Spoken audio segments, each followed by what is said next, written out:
Hello, my Bill 5000 Nation. How's everyone doing today? Hopefully, everyone's having a great day. If not, I hope it gets better from here. Alright, we are back with another MrBallen video. This one, like the one on Monday, is a top 3 places you can't go. People who went anyways, part 18. I really miss doing the 3 places you can't go, but people who went anyways. I forgot how much I missed them until we watched the one the other day, and I was like, oh, damn. So, hey, that's what we're doing. Enjoy! So, go ahead, turn them lights down low. Put on something comfy, cuddle up with someone special. Let's get traumatized. These ones always traumatize me, ever so slightly, ever so tenderly, ever so, yeah. Today, we're going to look at 3 places you can't go and people who went there anyways. But before we get into those stories, if you're a fan of the strange, dark, and mysterious delivered in story format, then you come to the right channel because that's all we do and we upload 3 or 4 times every week. So if that's of interest to you, please raise the like button's office chair all the way up and then break off the handle. Also, please subscribe to our channel and turn on all notifications so you don't miss any of our weekly uploads. All right, let's get into today's stories.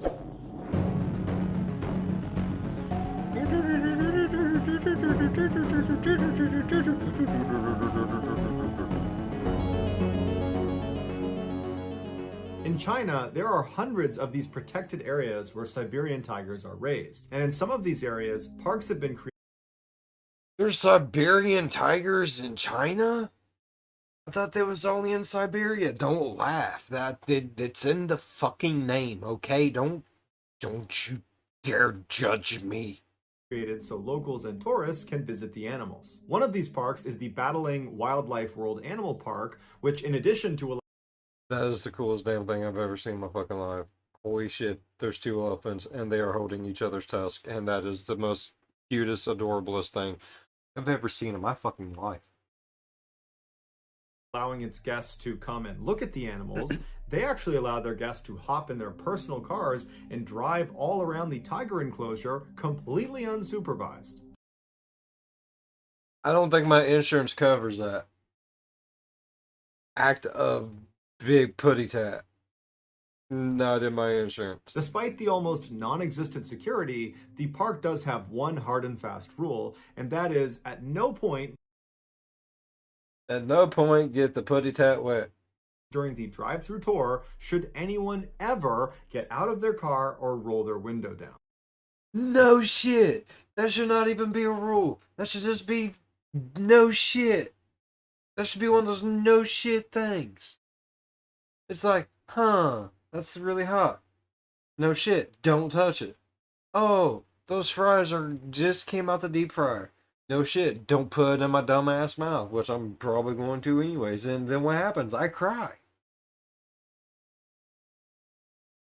In the summer of 2016, a husband, a wife, their young daughter, and the girl's grandmother decided to go to Battling Park. After paying for an unguided tour, they opened the gates and the family rolled into the tiger enclosure inside of their white sedan. Everyone seemed to be having a great time until the wife in the front passenger seat claimed she was carsick. And so the husband slowed the car down to a complete stop, and then the wife promptly got out of the car. What happens in the next 30 seconds is captured in one of the park's security cameras that was trained right down at the front of the car. After getting out, the woman shuts her door and walks around the front of the car until she's right in front of the driver's side door. She leans in to talk to her husband, and as soon as she does, a Siberian tiger comes running out of the forest off camera, lunges towards the car, grabs onto her, and pulls her off camera back into the forest. The husband immediately leaps out of the car and he hesitates for a second because the grandmother has now opened the back door. I think I saw a putty tat. Oh, fuck. If you was car sick, why the fuck walk all the way around just to stick your head back in the god blessed car? That's fucking stupid. And she's jumped out as well. And so once they're both on the pavement, What the fuck y'all gonna do to a Siberian tiger, huh? What the fuck are you gonna do? Think you're gonna hurt the Siberian tiger? I think no. I think no. they shut their doors behind them, and the two of them run off into the forest. Off camera, a gruesome scene would unfold As soon as the husband and grandmother ran off into the woods, a second Siberian tiger that might have been drawn to the scene from the commotion or the smell of blood immediately leapt out and latched onto the grandmother, killing her instantly. The wife would survive the attack, but would suffer very serious injuries. As for the husband, he would escape with minor injuries, and the child who stayed in the car was totally unharmed. Following the high-profile attack, the Thank you, baby Jesus. Oh my God. That was... Don't fuck with overgrown kitties. Just don't do it at all. battling park was forced to put up more signage on either. What they should do is just put you in a vehicle and drive you through their own damn selves. Stop being so fucking lazy. Fuck that shit. End of this driving tour to make it very clear to anybody going through that they had to.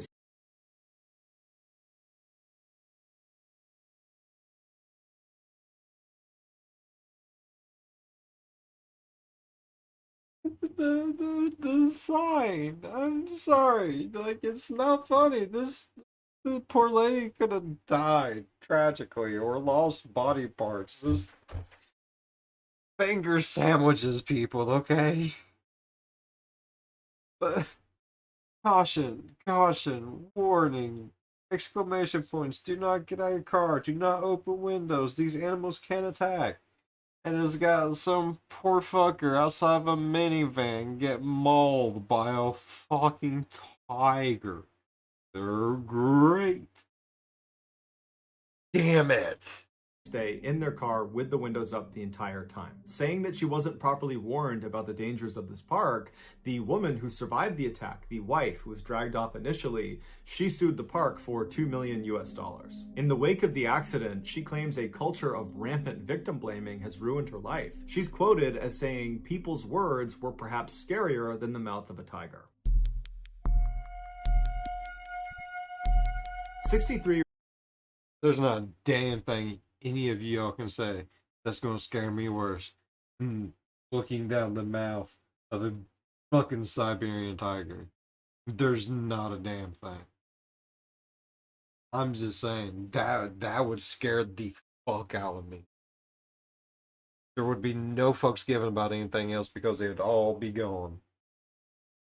Year-old Kurt Kaiser was a farmer who had a knack for finding clever ways to keep his machinery up and running on his 1,500-acre hog farm in Nebraska. In the winter of 2019, when the ground was frozen solid, Kurt was having a hard time putting his fill bin underneath his grain auger, and so he did what he did best. He improvised. A grain auger is this large rotating metal screw that transports grain from one place to another. And so the way this works is, imagine this big tube where in the middle of it is this big rotating metal screw.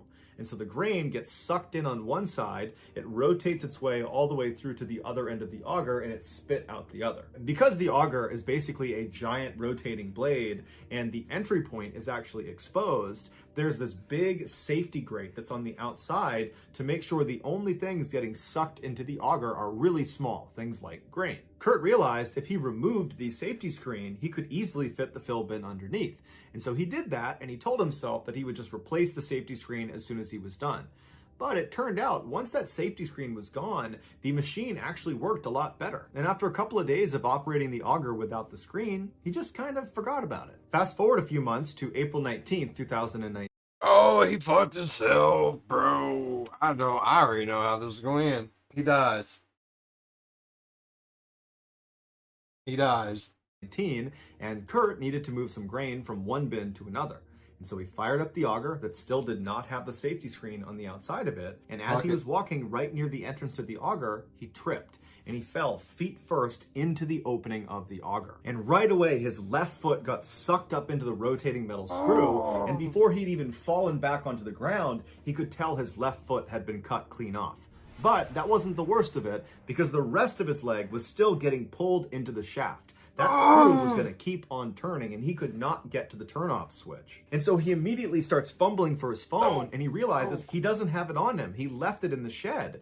And so he's got no way to call anyone. There's no one anywhere near him. No one's going to hear him scream. And so Kurt's looking around, wondering what he's going to do as he can feel himself being pulled closer and closer to the machine. But in that moment, the adrenaline was so high for Kurt that he felt no pain. He only had one thought: survive. Kurt realized he had his pocket knife. He always carried it with him. He pulled it out. It was a 4-inch blade, and he realized he could cut his leg off. But he had to time it right. If he didn't cut through fast enough, the auger would rotate all the way around and would pull more of his leg, the area he was cutting, into the auger. So he'd have to start all over again. Oh, and so he watched the rotating screw until... Oh, God. That's fucking awful. Worse than I could have ever imagined. Why are we listening to this still? Okay, this is what we do. This is what we do. Oh God, no, that's awful. Oh fuck. He could clearly see a break in his leg, and he timed it so he reached down and cut through his leg as fast as he could right before the rotation of the auger caught up again. And as soon as he cut through, he fell backwards, rolled onto his stomach, and began army crawling all the way 200 meters back to his shed, where he pulled himself up inside, he got his phone, and he called his son, and he very calmly told him that he had his leg cut off in the auger. Kurt was soon airlifted to a hospital where doctors were able to perform a real amputation on him. For a little while after his accident, Kurt was a celebrity. He was all over the news. But apparently, he just did not care at all about that. All he wanted to do was put a prosthetic on and go back to work. And sure enough, only a few weeks after having his leg ripped off by an auger, he was back out working on an auger with a prosthetic leg. He didn't die horrifically. I am shocked and fucking amazed. And a little sad. I really thought it was going to be worse than what it was. Normally, whenever I think it's going to be that bad, it's 10 times more awful than I could ever have dreamed of it have been. So I'm a little relieved, but a little disappointed all at the same time. Like, I figured it was going to be like one of those, oh fuck, there goes my brain gooping out my ear. I am so glad I wear earbuds to hold it in place moments. You know what I mean?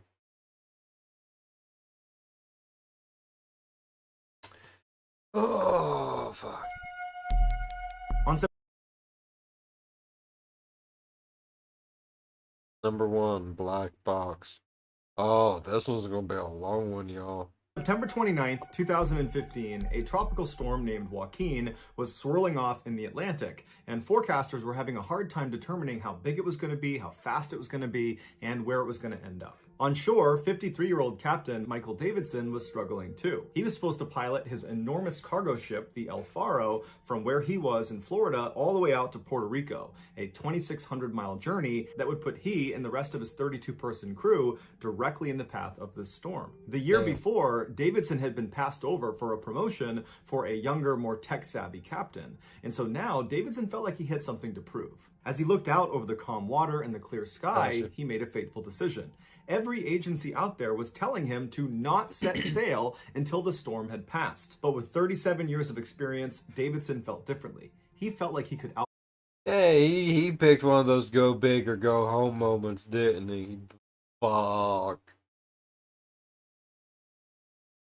Ooh. outrun this storm. Feeling suddenly motivated and confident, Davidson boarded the El Faro, hopped on the intercom, and informed his crew that they would not be waiting out the storm. I'm literally just imagining him like wherever the captain is by himself, like in a room by himself right now. Getting ready to get on that speaker. He's like, yeah, up the tiger. We're doing this, people. Out. Instead, they would be sailing right by it. As Faro cast off her lines and headed southward, the governors of New Jersey, Virginia, North Carolina, South Carolina, and Maryland all declared states of emergency. As the sound of Faro's diesel engine faded over the horizon, cyclone warnings and hurricane warnings went up around the Bahamas. Schools on the islands began closing, flights were grounded, and cruise ships were diverted. Residents of one island were ordered to evacuate, and on another, police forcibly removed every occupant on this island as floodwater rose. But the first few hours of Faro's journey were totally uneventful. But as they got closer and closer to the storm, the wind picked up and the waves grew dramatically. By nightfall, the ship was rocking so aggressively side to side that it made sleep almost impossible. By the following morning, the rain was so intense, the visibility was basically zero, and the waves were now so massive that none of the crew dared go out on the deck in fear of being swept overboard. The ship's navigator told Captain Davidson that he thought this storm was a lot worse than they were expecting, and that they should really consider turning around before it was too late. Davidson and the navigator were not the only ones up on the bridge, which is where the ship is actually steered from. There was also a black box that was anchored up on the wall behind them that recorded all of the conversations that happened up there. And the black box would record increasingly anxious conversations between the crew and Davidson as they voiced their concerns about the storm. But Davidson was totally unfazed. He was adamant that the storm was not going to get any worse than what they were seeing right then and there. And even if it did get worse, they were never going to be actually in the storm's eye, and so they weren't in any real danger. But to reassure his crew, he ordered his navigator, I don't want to be out in the deep dark in any kind of storm. I don't want to be out there in clear skies and sunny weather. I just don't. I never wanted to know what it was like to live Gilligan Island style. Know what I mean? No. That's something I want to know. In any way, shape, or form. I mean, no. No. to make a slight right so everybody on board saw they were taking a wider berth around the storm. One of the crew members, a 34-year-old woman named Danielle Randolph, was not reassured by this slight right. She was a hard worker from a military family and always followed orders. I can see it now. Oh, you listen here, you son of a bitch. Like, you can move it a little to the left, you can move it a little to the right. And you can move it a little up, a little down. It don't fucking matter. We gonna die. I won't like it. I won't like it. No. That's what I would have said. But she just could not understand why Davidson was not taking the storm seriously. And so that evening, after the sun had set, Arrogance, cockiness. Wanting to be better than someone or something else, or a whole group of people, like a younger age bracket of captains that might be looking better than he does, trying to prove himself, I don't know. Danielle very carefully stumbled her way up the stairs to the navigational bridge because the ship is still rocking violently side to side. And when she got up there, she thought she would just check the weather for herself. The black box anchored to the wall recorded her discovery. The Faro was not going to sidestep the storm. It was sailing directly into it. You can hear the fear and surprise as Danielle turns to Davidson and says, "We're sailing right through the eye." There was a silence on the recording as Davidson must have looked down at the computer screen that Danielle had pulled up to show him the storm and their course that was going right into it. And Davidson, after he realized his mistake, has this very eerily calm tone where he says to the navigator, "Okay, I need you to make another slight right." And he assured everybody on the bridge that that would be enough, that that would fix this mistake. But Danielle was not buying it. And so as... Why don't you just take a few lefts? A little left. There's two lefts. Two lefts. Professionally and respectfully as she could, she says to her captain, "This is a really bad idea. We really need to turn around right now. It's getting to the point where it's going to be too late and we won't be able to turn around." But Davidson wasn't having it. And so he told Danielle and the navigator and the other people on the bridge that they were not in danger, that everything's just fine. This is just like the storms he had been through. They're all in danger. None of it's fine. Someone or all is going to die. When he used to work in Alaska, and they would get through this one too. Davidson was so confident in his decision-making that he told them he was going to go take a nap downstairs, and if they really needed him, if something serious happened, go and get him. And with that, he left the bridge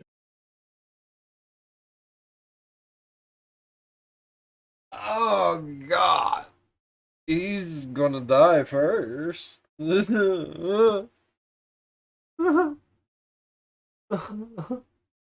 like this motherfucker though. Like I like him. Well, cat ran around the store. Yep, yep. What? What? Yeah, when you took us a little to the right, you were taking us right into the storm. We'll go a little bit more to the right. Let those two lefts go one more to the right. We'll go just mid of it. We're good. It's all good. It's good. I got this. We got this. Nah, Captain, it's not gonna work. Yeah, it's gonna fucking work. Don't you tell me. And you know something? I'm so gosh darn angry right now. I'm gonna go take me a damn nap. And there ain't nothing now damn one of y'all can do about it. Dropping the mic, and that's walking away.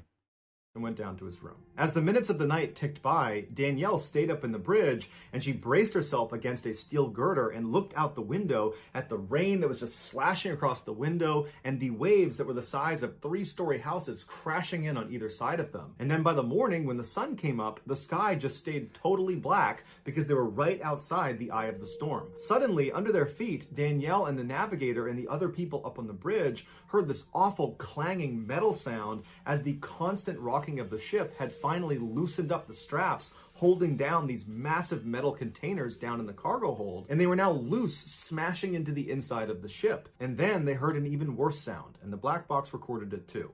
And that was the shrill of an alarm that meant Faro was taking on water. Danielle left the window and ran around to the radar screen to see if there was any ships in the area that might be able to help them. But when she looked, there was no blips on the screen. All the other ships had diverted to avoid this storm.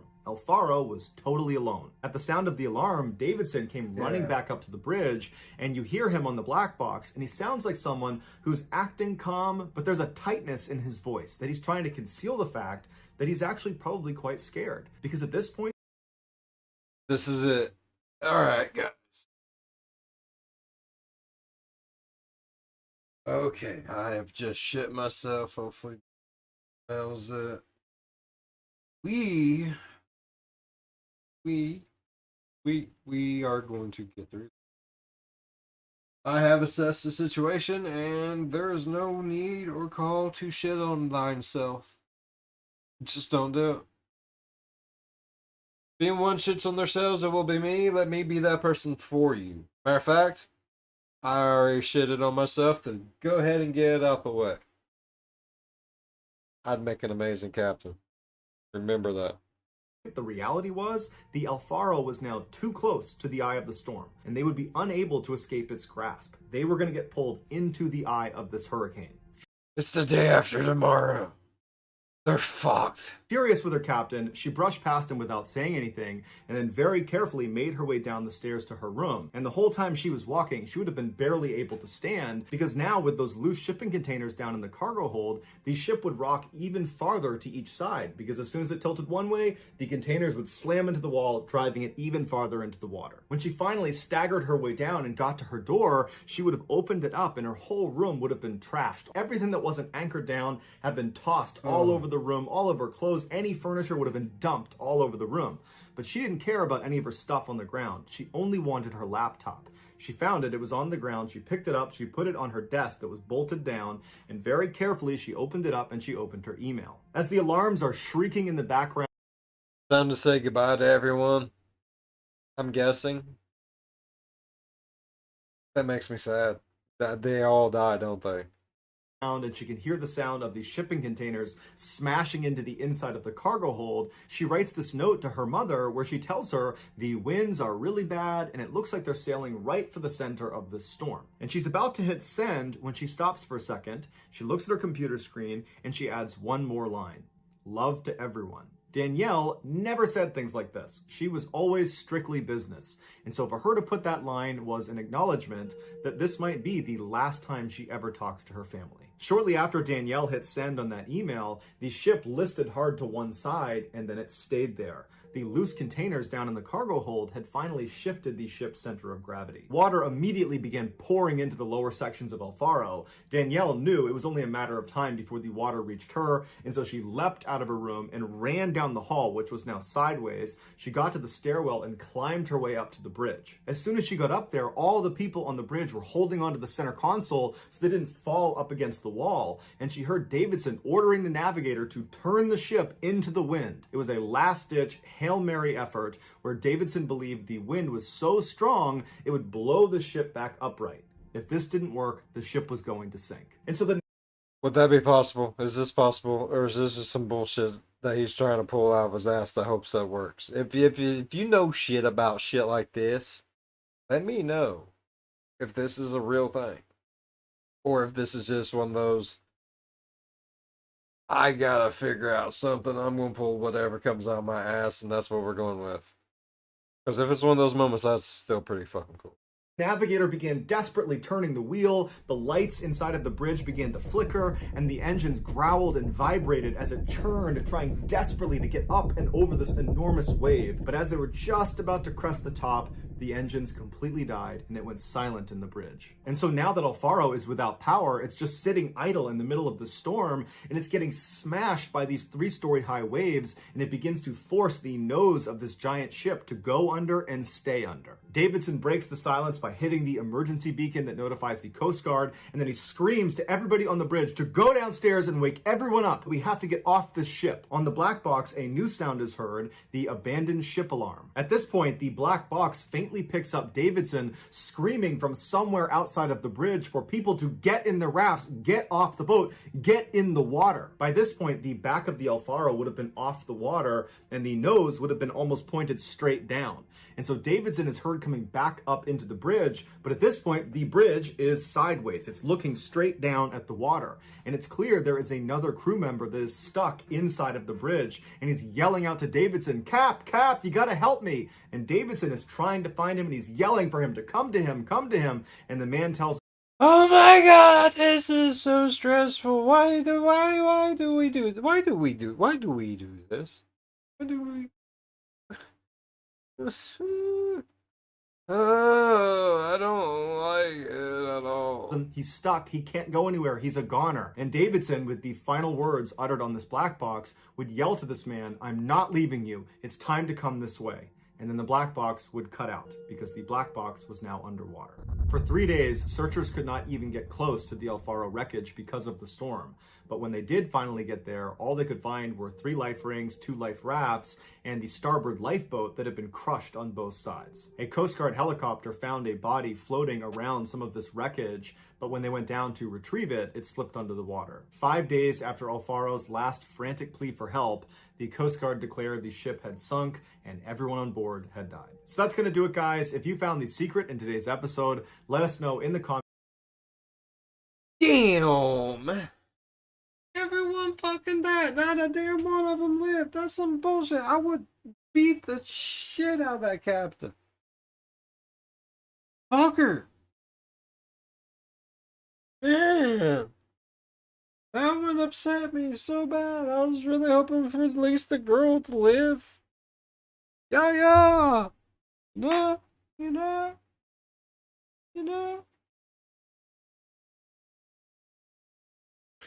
Well, if you guys are as sad as I am by that last story, go down and hit that like button.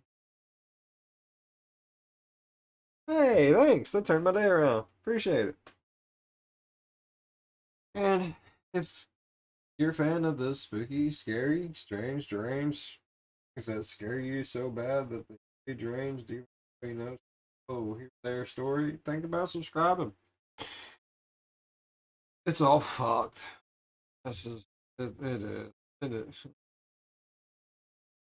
As always, be good to one another. I'll see you next one. Bye. Man, MrBallen has ruined life for me, and I never want to leave the confines of my home, and I am even scared to be like so many scaries in the world. Well, So many scaries. Seriously, like, who else feels like even being in a bubble permanently would not help in any way, shape, or form? Like,